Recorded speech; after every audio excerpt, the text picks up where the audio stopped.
পরিবারের তাতে যে কেউ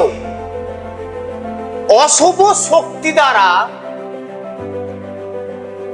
আক্রান্ত হচ্ছে, একটা অভ্যর্থ টোটকা বলছি করুন, সমস্ত অশুভ শক্তি নাশ করতে পারবে।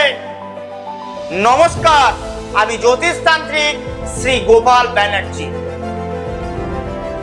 পরিবারের যে কোনো সদস্য, আপনাদের পরিবারের যে কোনো সদস্য, আপনারা একটি তেজপাতা নেবেন।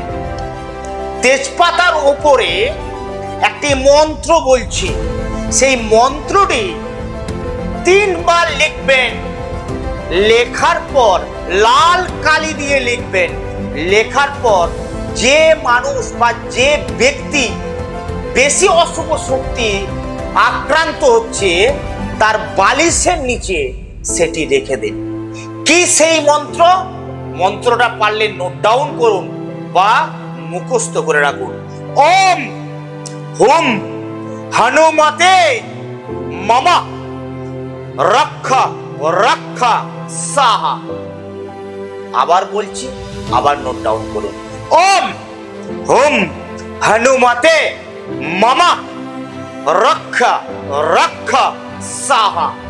এই মন্ত্রটি আপনারা 3 বার লিখে আক্রান্ত ব্যক্তির বালিশের নিচে রেখে দিন। দেখুন কি চমৎকার রেজাল্ট। দেখুন কোনো অশুভ শক্তি সেই ব্যক্তিকে আক্রান্ত করতে পারবে না। করুন, উপকার পাবেন। আর বিষয় যদি আরো জানতে চান, আমার এই নম্বরে যোগাযোগ করুন। নমস্কার।